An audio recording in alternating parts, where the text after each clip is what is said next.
தந்தி தொலைக்காட்சி நேயர்களுக்கு வணக்கம். நல்லதை சொல்வோம், நல்லதை செய்வோம், நல்லதே நடக்கும்.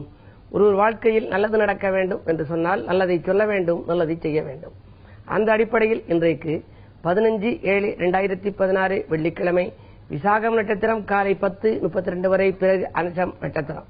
இன்றைக்கு பெருந்தலைவர் காமராஜர் அவர்கள் பிறந்த நாள் என்று நாட்காட்டியிலே குறிப்பிட்டிருப்பதை பார்த்திருப்பீர்கள். காமராஜரை நாம் நினைவு கொள்ள வேண்டும். அவரைப் போல கரைபடியாத கருத்துக்கு சொந்தக்காரர்களாக நாமும் விளங்க வேண்டும், நாட்டுப்பற்று மிக்கவர்களாக விளங்க வேண்டும். கவியரசு கண்ணதாசன் ஒரு முறை காமராஜரை பற்றி ஒரு பாடல் எழுதியிருந்தார். அற்புதமான பாடல். அதில் என்ன எழுதியிருந்தார் என்றால், பொன்னை நாடார், பொருளை நாடார், தான் பெற்ற அன்னையை நாடார், அனைத்தொன்றும் தான் நாடார், நாடொன்றை நாடித்தன் நலமொன்றும் நாடாத நாடாரை நாடினேன், காணாத பதிலையான் கண்டேன் என்று எழுதியிருப்பார். அவர் அந்த இயக்கத்திலே சேர்கின்ற பொழுது அவரை பார்த்தேன், பார்த்த மாத்திரத்தில் எனக்கு பிடித்து விட்டது, நான் சேர்ந்து கொண்டேன் என்று எழுதியிருப்பார். அப்படிப்பட்ட உயர்ந்த உன்னதமான தலைவர், அப்படிப்பட்ட காமராஜருக்கு இன்றைக்கு பிறந்த நாள். அவரை நாம் நினைவு கொள்ள வேண்டும், நாமும் நாட்டுப்பற்று மிக்கவர்களாக வாழ வேண்டும் என்று தெரிவித்து, இன்றைக்கு நான் உங்களுக்கு சொல்ல இருக்கிற நல்ல கருத்து, இன்றைக்கு கிழமை வெள்ளி, நட்சத்திரம் விசாகம், காலையிலே 10:32 வரை இருக்கிறது. பிறகு அனுஷ நட்சத்திரம் வருகிறது. இன்றைக்கு எல்லோருமே பெரும்பாலும் சிவாலயத்திற்கு செல்வார்கள். வெள்ளிக்கிழமை என்றார் சிவன் சன்னதியிலே நிற்பார்கள். பிறகு அம்பிகையை வழிபடுவார்கள். பிள்ளையார் முருகனை எல்லாம் வழிபட்டு, அங்கு பெருமாள் இருந்தால் அதையும் வழிபாடு செய்வார்கள். ஒரு சில கோயில்களிலே சிவாலயங்களில் எங்கள் ஊரிலே எல்லாம் பெருமாளும் அதற்கு சன்னதி இருக்கிறது. பக்கத்தில் இருக்கிற நவகிரகங்கள் சண்டிகேஸ்வரர் 63 எல்லாம் வழிபடுவார்கள். சிவனை வழிபடுகின்ற பொழுது நாம் பாடல்கள் படிக்க தெரிகிறதோ தெரியவில்லையோ, சிவாய நம என்று சொல்ல வேண்டுமா, ஓம் நமச்சிவாய என்று சொல்ல வேண்டும்.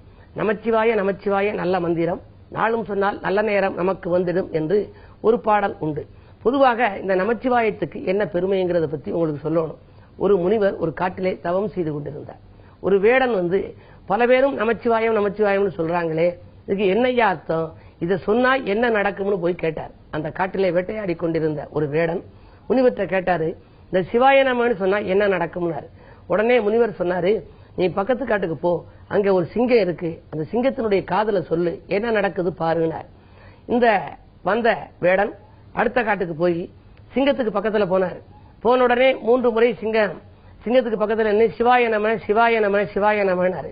அந்த சிங்கம் என்ன பண்ணுச்சு, 3 முறை அவனை பிரகாரம் மாதிரி அங்கனே கீழே விழுந்து இறந்து போச்சு. உடனே திரும்பி முனிவர்கிட்ட கேட்டாரு, அந்த சிவாய நமங்கிற மந்திரத்தை சிங்கத்திட்ட சொன்னேன், சிங்கம் இறந்து போய் விட்டதுனாரு. அப்ப அவர் சொல்றாரு, அடுத்த காட்டுக்கு போ, அங்கே ஒரு புலி இருக்கும், அந்த புலியினுடைய காதலை சொல், என்ன நடக்கிறது பாருனாரு. திரும்ப புலி காதுக்கு போய் சொன்னாரு. அந்த புலி காதலை சிவாய நம சிவாய நம சிவாய நமன்னு சொன்ன உடனே அந்த புலியும் இறந்து விட்டது. மீண்டும் முனிவரிடம் கேட்டார், அடுத்த காட்டிலே எருமை மாடு ஒன்று நிற்கிறது, அதன் காதலே போய் சொல்லினார். அந்த காதலே போய் சொல்லுகிற பொழுது அந்த எருமை மாடு 3 முறை வலம் இறந்து போய்விட்டது. அதற்கு பிறகு முனிவரிடம் கேட்ட பொழுது, நீ இன்னும் தூரத்திலே போ, இந்த இடத்திலே ஒரு பசுமாடு நிற்கிறது, அந்த பசுமாட்டின் காதலே சொல் என்று சொன்னார். பசுமாட்டின் காதலே போய் சொன்னார். சிவாய நம என்று சொன்ன உடனே அதுவும் அதே போல பிரகாரம் சுற்றி இறந்து விட்டது. அதற்கு பின்னாலே இவ்வளவும் நடந்து விட்டது, பல வருடங்கள் ஆகிவிட்டது, சிவாய நம என்று சொன்னால் என்ன பலன் கிடைக்கும் என்று எனக்கு தெரியவில்லையே என்று முனிவரிடம் கேட்ட பொழுது முனிவர் சொன்னார், இந்த நாட்டிலே ராஜாவுக்கு பிள்ளை இல்லை, 17 ஆண்டுகள் கழித்து இப்பொழுதுதான் இளைய ராஜகுமாரன் பிறந்திருக்கிறான், அவன் காதலே போய் இதை நீ சொல், என்ன நடக்கிறது என்று பார் என்று சொன்னார். உடனே வந்த வேடன் சொன்னான், எல்லோரிடமும் நான் சொல்கிற பொழுதெல்லாம் அவர்கள் இறந்து போனதனாலே இந்த பிள்ளையிடம் ஏதாவது நடந்த அசம்பாவிதம் நடந்துவிட்டால் அந்த அரசன் என்னை விட்டு வைக்க மாட்டானே, என்ன செய்வது என்றார். உடனே அவர் சொன்னார், முனிவர் நீ சொல்லிப்பார், உனக்கு நன்மை தெரியும் என்று சொன்னார். உடனே அந்த இளைய ராஜகுமாரனை பார்க்க சென்றார். உள்ளே காவலர்கள் அனுமதிக்கவில்லை.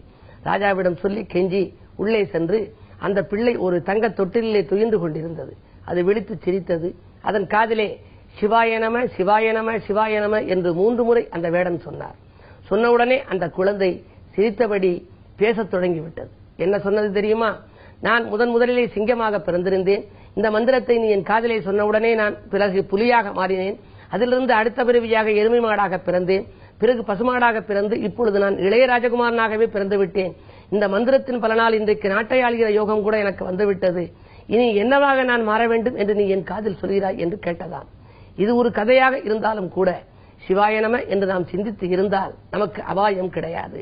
அந்த சிவன் ஆலயத்துக்கு நாம் செல்கின்ற பொழுது சிவன் பெயரை நீங்கள் எத்தனை முறை உச்சரிக்கிறீர்களோ, அஷ்டோத்திரம் சொல்வது போல உச்சரிக்க உச்சரிக்க அச்சமில்லாத வாழ்க்கைக்கு அடித்தளம் அமைத்துக் கொள்ள இயலும் என்ற கருத்தை தெரிவித்து இனி இன்றைய ராசி பலன்களை இப்பொழுது உங்களுக்கு வழங்கப் போகின்றேன்.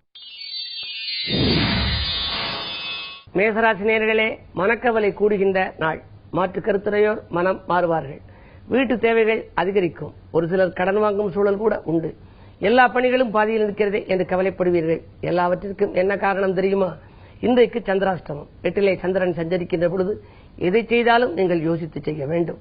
கிழமையின் அடிப்படையில் வெள்ளி என்பதனாலே இன்றைக்கு ஆலய வழிபாட்டை மேற்கொள்ளுங்கள். ஆனந்தத்தை ஓரளவாவது நீங்கள் வரவழைத்துக் கொள்ள இயலும். ரிஷபராசி நேயர்களே, வாகன பராமரிப்பில் கவனம் செலுத்துகின்ற நாள். வள்ளல்களின் ஒத்துழைப்பு உங்களுக்கு கிடைக்கும். வாங்கல் கொடுக்கல்கள் ஒழுங்காகும். ஆரோக்கியங்கள் சீராகி ஆனந்தப்படுத்தும். வரவு திருப்திகரமாக இருக்கும். இன்றைக்கு நூதன பொருள் சேர்க்கையும் உண்டு.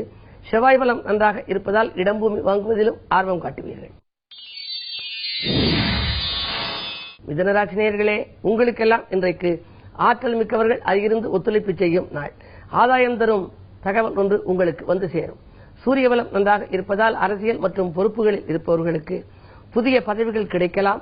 மேலதிகாரிகளின் ஆதரவோடு உத்தியோகத்தில் இருப்பவர்கள் மிகச்சிறந்த பலன் காணப் போகின்றார்கள். இந்த நாள் உங்களுக்கு ஒரு இனிய நாள்.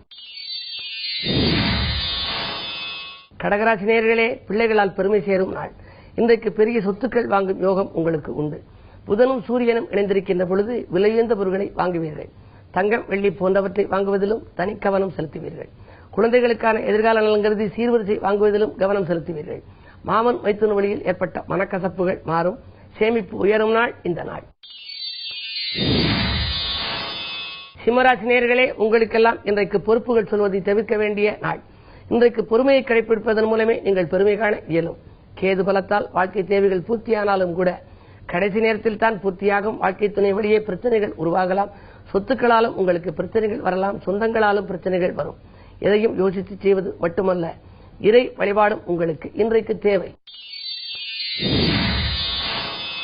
கன்னிராசி நேயர்களே, உங்களுக்கெல்லாம் வீட்டு செலவுகள் அதிகரிக்கும் நாள். விருப்பங்கள் நிறைவேறுவதில் கொஞ்சம் தாமதம் ஏற்படும். எதையும் ஒரு முறைக்கு இருமுறை நீங்கள் செயல்படுவதாக இருக்கும். கிடைக்க வேண்டிய தொகை கிடைக்க வேண்டிய நேரத்தில் கிடைக்கவில்லையே என்று கவலைப்படுவீர்கள். புதிய பங்குதாரர்கள் மூலமாக பொருளாதாரம் பெருகவும் வழிபிறக்கும். போன் மூலம் மாலை நேரத்தில் வரும் தகவல் மகிழ்ச்சிக்குரியதாக இருக்கும். இந்த நாளை இணைய நாளாக நீங்கள் அமைத்துக் கொள்ள ஆலய வழிபாடு உங்களுக்கு கை கொடுக்கும். துலாம் ராசி நேயர்களே, வம்பு வழக்குகள் வாயில் தேடி வருகின்ற நாள். இன்றைக்கு வருமானத்தில் பாதிக்கு மேல் செலவாகப் போகின்றது. 2 சனி வக்கரச்சனியாக இருக்கிறார். சுகங்களும் சந்தோஷங்களும் கிடைப்பதில் தடை ஏற்படும். குடும்பத்தினர் உங்கள் குணமறிந்து நடந்து கொள்வார்களா என்பது சந்தேகம்தான். ஆரோக்கிய தொல்லையும் உண்டு. அடுத்தவன் நலன்களில் எடுத்த முயற்சியிலும் ஆதாயம் குறைவாகவே கிடைக்கும். விருச்சிக ராசி நேயர்களே, உங்களுக்கெல்லாம் சொல்லும் சொற்கள் வெல்லும் சொற்களாக மாறும் நாள். துணிந்து நீங்கள் எடுத்த முடிவுகளால் உங்களுக்கு வெற்றி கிடைக்கும். துணையாக இருப்பவர்கள் தோள் கொடுத்து உதவுவார்கள். உறவினர்களும் உதவி செய்வார்கள். நண்பர்களின் ஒத்துழைப்பும் கிடைக்கும். குழந்தைகளின் முன்னேற்றம் கருதி எடுத்த முயற்சிகளிலும் உங்களுக்கு வெற்றி உண்டு. எதிர்பாராத தனவரவு இல்லம் தேடி வரப்போகிறது. மங்கள நிகழ்ச்சிகள் மனையில் கெடுப்பதற்கான அறிகுறிகளும் தென்படுகின்றன. உத்தியோகத்தில் உள்ளவர்களுக்கு ஊதிய உயர்வு, எதிர்பார்த்தபடியே இலாகா மாற்றங்களும் வந்து சேரும். இந்த நாளை மேலும் இனிய நாளாக அமைத்துக் கொள்ள கிழமை வெள்ளி என்பதனால் சிவாலய வழிபாட்டை மேற்கொள்ளுங்கள். தனுசு ராசி நேயர்களே, குரு பார்வையால் இன்றைக்கு திட்டமிட்ட காரியம் திட்டமிட்டபடியே நடைபெறும் நாள். தெய்வீக சிந்தனை உங்களுக்கு மேலோங்கும். வாங்கல் கொடுக்கல்கள் ஒழுங்காகும். கல்விக்காக எடுத்த முயற்சி கைகூடும். கட்டிடப்பணி பாதையில் நிற்கிறதே என்ற கவலை மாறும். அரசு வழி சலுகையால் ஆனந்தம் காண்பீர்கள். மகர ராசி நேயர்களே, சிநேகிதர்களை சந்தித்து சிறப்படையும் நாள். இன்றைக்கு செல்வ நிலை உயர ஒரு வழியாக வழிவகை செய்து கொள்வீர்கள். சொத்து சேர்க்கையும் உங்களுக்கு உண்டாகும். குருவினுடைய பார்வை உங்கள் ராசிக்கு 2 பதிவதால் தனம் நன்றாகவே இருக்கிறது. எனவே பணப்புழக்கம் அதிகரிக்கும்.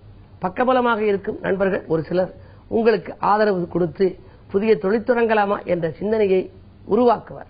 அதன் மூலமாக சில எண்ணங்களும் உங்களுக்கு புதிய கருத்துக்களும் உதிக்கும். இன்றைக்கு எதை நீங்கள் செய்ய நினைத்தாலும் அதை ஒரு முறைக்கு பல முறை யோசித்து செய்ய வேண்டும். ஏனென்று சொன்னால் 8 ராகு 2 கேது இருக்கிறார். சுயதொழில் தொடங்கும் எண்ணம் வந்தாலும் கூட சுய ஜாதகத்தை ஒரு முறை புரட்டி பாருங்கள்.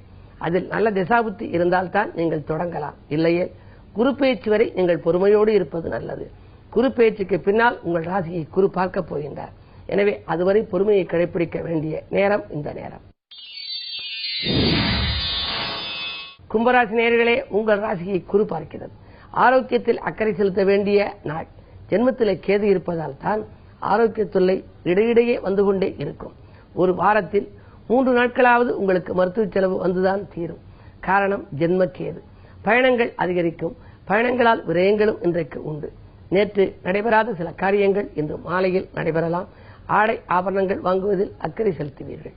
இந்த நாளை இனிய நாளாக நீங்கள் அமைத்துக் கொள்ள விநாயகப் பெருமான் வழிபாட்டை மேற்கொள்ளுங்கள். சர்வ ஏகாதசி என்பதால் விஷ்ணுவையும் வழிபாடு செய்யுங்கள். மீனராசி நேயர்களே, கையிருப்புகள் அதிகரிக்கும் நாள். இன்றைக்கு கட்டிடப் பணியை தொடரலாமா என்று கூட நீங்கள் சிந்திப்பீர்கள். நண்பர்கள் நல்ல தகவலை கொண்டு வந்து சேர்ப்பார்கள். ராசிநாதன் குருவோடு ராகு இணைந்திருக்கிறார். 6லே ராகு இருப்பதனாலே அஷ்டலட்சுமி யோகம் செயல்படும். எனவே இன்றைக்கு உங்களுக்கு பாக்கியல் வசூலாகி பரவசப்படுத்தும். சுப செலவுகள் அதிகரிக்கும். ஆரோக்கியம் சீராகி ஆனந்தப்படுத்தும். உத்தியோகத்திற்காக நீங்கள் வேறு இடத்திற்கு முயற்சி செய்திருந்தால் அதிலும் வெற்றி கிடைக்கும். பணி நிரந்தரம் பற்றிய நல்ல தகவல் வந்து சேரும் நாள் இந்த நாள். மேலும் விவரங்கள் அறிய தினத்தந்தி படியுங்கள்.